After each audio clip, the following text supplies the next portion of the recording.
Hello everyone and welcome to Tabletop Tea Time. This is a monthly variety show where a bunch of board game creators get together to talk about a topic. Now this month we have a really cool one, which is rules. Some people love them, some people hate them, some people house rule things. Well, we're going to discuss all that sort of goodness. And well, let's jump into some creators. Hi, this is Ambie from BoardGameBlitz, and today I'm going to talk about some of my favorite rule books, which are from some of my favorite games, which are all from one of my favorite designers, and that's Vlaada Chvátil. So the games that I have here are Space Alert, Dungeon Pets, and Bunny Bunny Moose Moose. What the rulebooks share is that they all have interesting themes, very different themes. This one's your cooperative game where you're in a spaceship trying to survive and take pictures of space before time is up and you have to warp away.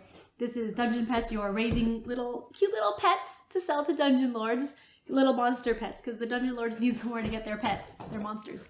And Bunny Bunny Moose Moose is a game where you're an animal in a forest, a bunny or a moose, and you're trying to avoid the hunter, I guess. But they're all very different. What I like about the rule books is that they have fun flavor text that has to do with the rules. So for Bunny Bunny Moose Moose, it's a party game where you're making ears to be a bunny or a moose. And in the rules, something that helps you remember, like it says, a player must have either rabbit ears or moose antlers, but not both. Anything else is just a funny shaped bush, which scores no points. So they didn't have to say that it's a bush, but that helps me remember that it doesn't score points because it's not a bunny or a moose. It also has a whole section on bushes in the rules. And nice pictures. It's good to have pictures for examples in rulebooks. For Space Alert, it actually has two rulebooks. One is like a regular rulebook, and one is how to be a space explorer in 7 lessons. So it has like a step-by-step lesson plan. It's kind of like a guidebook. It's someone telling you, kind of like you're going to school for space explorers. And it has like a whole narration, so kind of thematic narration as you're playing through the game, which is kind of cool. So in this one, the rulebook itself doesn't have all the flavor text and theme in it. It's more concise, but this is fun to read through. And it tells you reasons for all the things you're doing. It's a very complicated programming game with lots of things you're doing. But one thing that I always remember is that one of the things you have to do in order to not die is make sure the screensaver on the computer doesn't make it crash. So you have to press a button on the computer's place to wiggle the mouse. So what it says about the computer here is that it needs a bit of maintenance. Oh, nothing complicated. You just need to, push a button from time to time. Otherwise it thinks you don't need it and it turns on the screensaver, which because of the way the ship is wired, turns off the lights for a while. That can slow you down a bit. Oh yes, we've considered disabling the screensaver, but we can't do that because it contains an advertisement for our sponsor, Corporation Incorporated. So just from time to time, give the computer a little push, okay? So just not taking itself seriously. I really enjoyed that reading the rulebook. You don't have to read this. You can just read the rulebook and not have to go through all of that flavor if you don't want to. And then Dungeon Pets, another of my favorite games. One of the rules that I love from here is that when the pets grow older and they weren't bought by one of the players, they go to the farm. And then a meat will show up at the food stand the next round, and it says it's totally unrelated. So in the rules it says, before moving pets, discard all pets in the upper half. They are removed from the game, but don't worry, they go to farms in the country where they live happily ever after. For each pet discarded, add 1 meat token to the meat stand in the food market. It's just a rule. So whenever I teach this to people, I tell them, oh yeah, the pets up there go to the farm, and it's just, meat gets added to the meat stand. But the pets are living happily on the farm.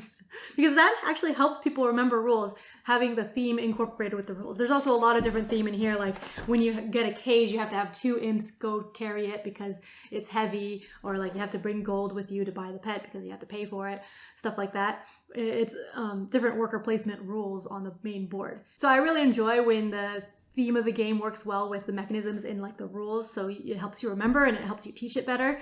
And I also like when the rulebook has little funny things like that. It helps it be a more enjoyable read. Bye! Hi, I'm Josh from the YouTube channel Joshyaks, and you know what really grinds my gears? Yes, I am happy that this month's topic is rulebooks, because now I have a full 3 minutes to rant about one of my biggest pet peeves in all of board gaming, and that is that my contention, after 20 years of reading hundreds of board game rulebooks, my contention is that almost all rulebooks are poorly written. Now you may be sitting there saying, yeah, I've read hundreds of board game rule books too, and I rarely have trouble learning how to play a game. And sure, you and I are in the board gaming hobby, but the average John Doe who walks into a game and toy shop and picks up a copy of Brass Birmingham and takes it home and pulls out the rule book, how is that experience going to go for them, do you think? You have all these people involved with the production of every single board game. You have the designer, the playtesters, the developers, the artists, the graphic designers, the printers and publishers and publicists and all the people involved. And yet nobody seems to be interested in hiring technical writers to write the actual rule book or editors to make sure they're written well. And I don't know why not. If I'm being cynical, I do have to wonder if by the time somebody's sitting down and reading the rule book, the sale has been made. The publisher has sold that copy of the game, so what happens from there maybe doesn't matter too much. But that rule book is the single biggest barrier between the person having a great, enjoyable experience with this game that they've purchased, or just throwing it aside and forgetting about it. This is something that I do know a little bit about. I've done just a little bit of editing of a couple of college textbooks and a couple of board game rule books. And I really do think that a publisher ought to have a technical writer who knows the game, who takes the time to learn the game inside and out, who can then write the rule book. Then an editor can come in and go through it. And then the rule book should be play tested. They should do blind play testing of the rule book to see what questions arise or what issues people run into when they try to play the game. And then, of course, translated rulebooks are a whole other ball of wax. What seems to happen a lot of the time is you have a non-native English speaker who knows the language and knows English. They'll translate the rulebook and then they'll publish it as is. But even after the book has been translated, you really need to get a native English speaker in there to at least edit it and take the time to make sure it's all presented correctly. So yeah, this is a pet peeve. We've seen the board gaming industry improve in so many ways, and this is one area where I really think that they could be doing a lot better. Thanks so much for letting me get that off my chest, and I'll catch you next time. Cheers. For me, there's a number of things that make a rulebook great, a number of things that make a rulebook a hard slog to read. Normally, that's the difference between a few images and examples. There's one thing that normally irks me when I get a game out, or get a game, read the rulebook, and it's a two-player variant. Or just a variant for different player counts, that sort of thing. It's one thing that just really seems to bug me, maybe more than other people. Certainly a two-player, when it might be a dummy player that you need to sort of do.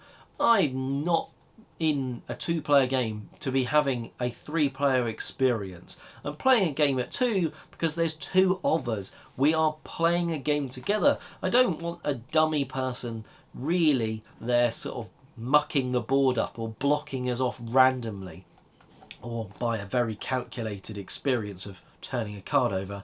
Oh, that other person's blocked this spot this round. I just find if you're playing a game and you've really got to change the rules up for a different player count, maybe the game isn't designed for that player count. I get the fact that a lot of games really do need to offer a wider experience. Like you look at a game that's super popular, Catan, maybe not amongst all board gamers, but it's one of its biggest problems, I think, is that it's got that 3 to 4 player count. You can't play it at 2 unless you play with some special house rules. You can't play it above that unless you get an expansion.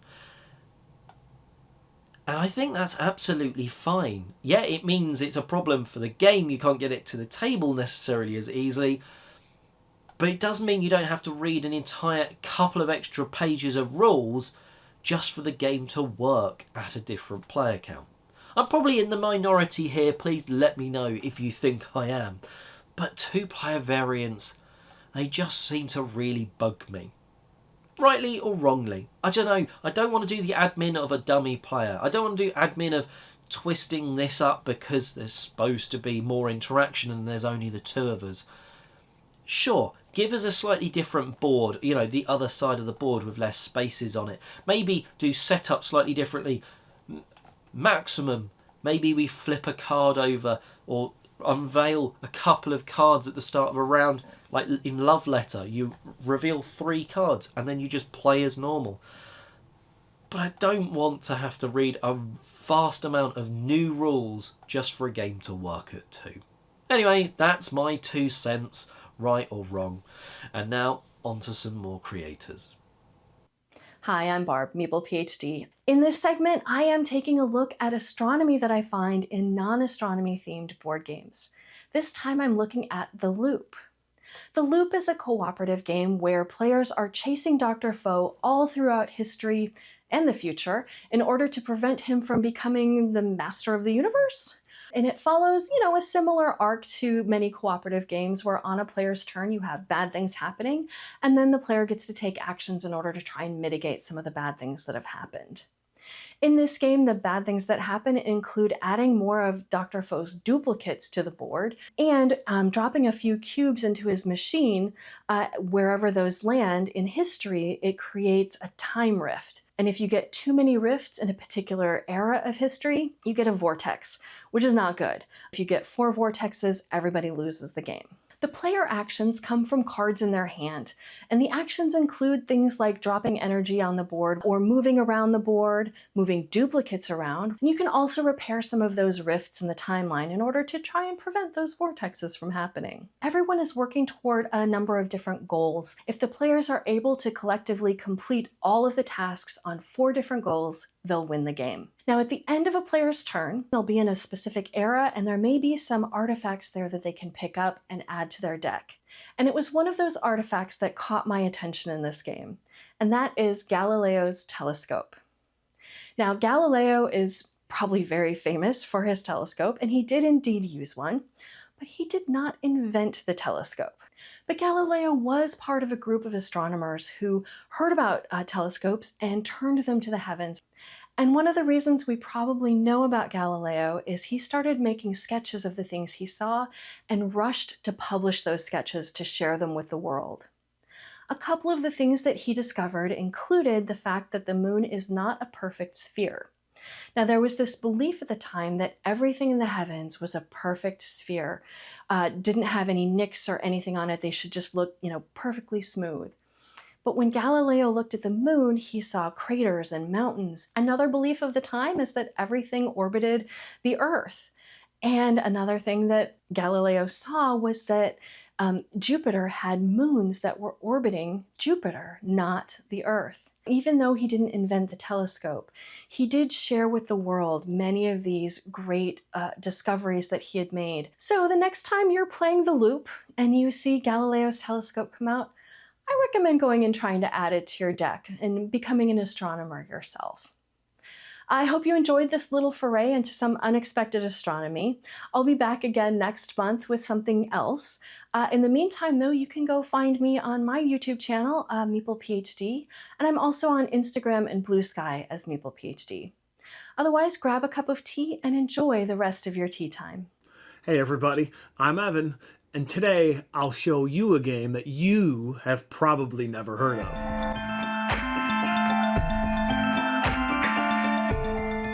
The game I'm going to talk about today is called Turtles, Frogs, and Escargot, an oddly named game that I imported from Japan. And, well, it's a tile-laying game, and the front of the box basically shows you what the game is going to look like. So, without further ado, let's go down to the table, and I'll show you how this one works. Turtles, Frogs, and Escargot is a game published by a small company in Japan called Snail Code. I believe this is one of their only published games. And it plays 1 to 5 players, and, well, yeah, it's a tile-laying game. This is how it looks for the start. And basically what you do on your turn is you have a hand of starting tiles. And like any tile-laying game, you have to match terrain types when you're placing your tiles. Place a tile, draw a tile. That's the whole game. However, the hook is just about everything you do in this game scores you points. You get points for turtles next to turtles. You get points with frogs next to water. You get points for the escargot tiles, which are these odd statues. Let me see if I can find. Yeah, there we go. There is one. We could place that right there.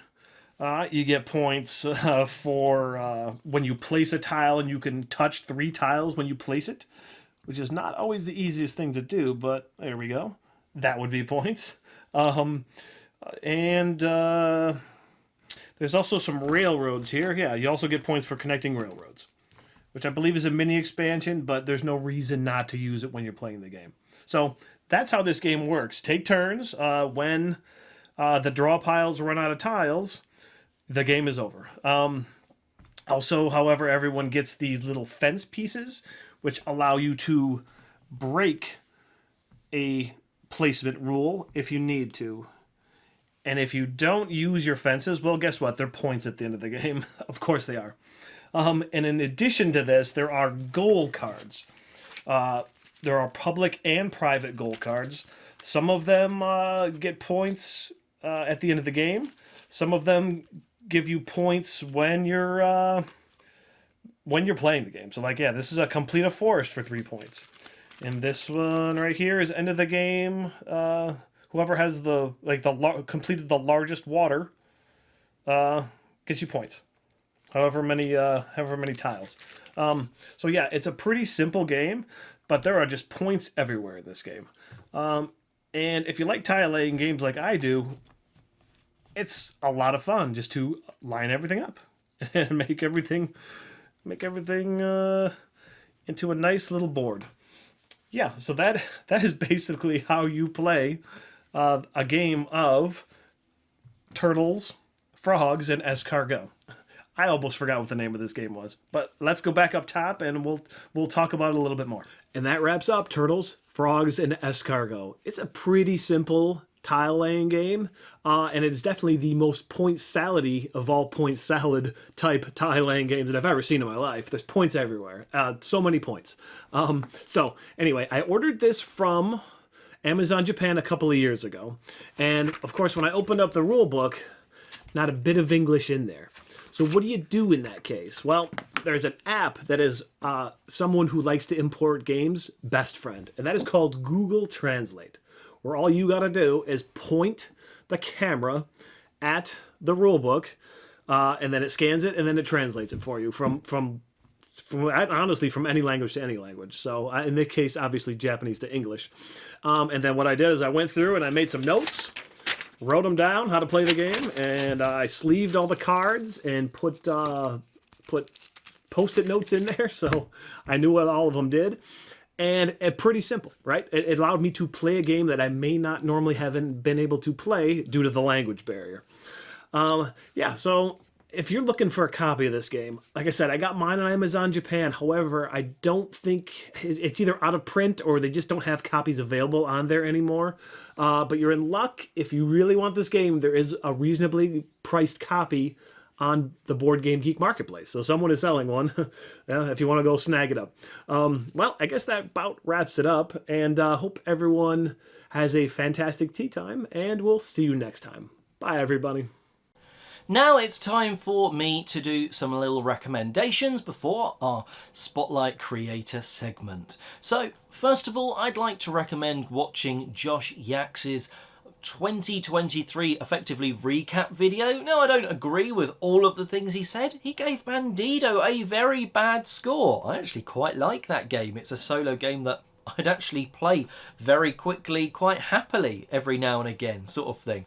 But go and check that out. That was cool to sort of hear some stats and hear some best experiences, some best games and worst games that he played. So go and check that video out. And also, Boxed Meeples put out a sort of video on Hey, That's My Fish and sort of the new version. I really like the idea of sort of checking and looking at the differences between versions of games, and it's sort of one that I've got my eye on, so that video was pretty helpful for me. But now we are going to be going over to Ambie of BoardGameBlitz to tell you a little bit about herself. We've got some rapid fire questions as well, so well, let's pass over to Ambie to first of all say who are you and tell us a little bit about your channel. Hi, I'm Ambie from BoardGameBlitz, and we actually started out as a YouTube channel and a podcast, and now we also stream on Twitch. But BoardGameBlitz is about making concise board game content. Our podcast is 30 minutes long. It's co-hosted by Crystal Dax, And then for YouTube, I try to make short, concise videos. Sometimes I have longer videos depending on what it's about. But I started out making how to play videos that were as quick and concise as possible. And then I made some videos about 18xx games. And then recently, because now I have 4-year-old twins, I've been making video overviews about children's games. And also I got into print and play games a few years ago. So I've been making videos about free print and play games. I like covering niche categories that I don't see much content on because I feel like I can actually do something that's valuable there. I can certainly attest to Ambie does some great content. I've certainly been recently myself watching some of her reviews on kids games. That's really actually helped me personally sort of make some choices of what I may be sort of adding to my wish list as my son's starting to get to the age where we might try and play a game with him. So that's been really cool. But anyway, let's go for some rapid fire questions. What's your favourite game and favourite mechanism? I'm really bad at picking favorites, but I have ranked my top 100 games, and so my favorite game is Space Alert. Space Alert is a real-time cooperative game. It's pretty complex. It's a programming game, so you're playing down cards to program things, and then you're trying to do a lot of things to survive. You're on a spaceship, and there's threats coming, and so you have to go move around, press different buttons. You're all by playing these programming action cards, and so you do everything, play everything down in a real-time phase, and then there's the resolution where you see if you all work together and press buttons at the right time to actually survive. And a lot of times that did not happen. But I really enjoy it. It's one that takes a while to learn because it's very complicated for the amount of time it takes to play.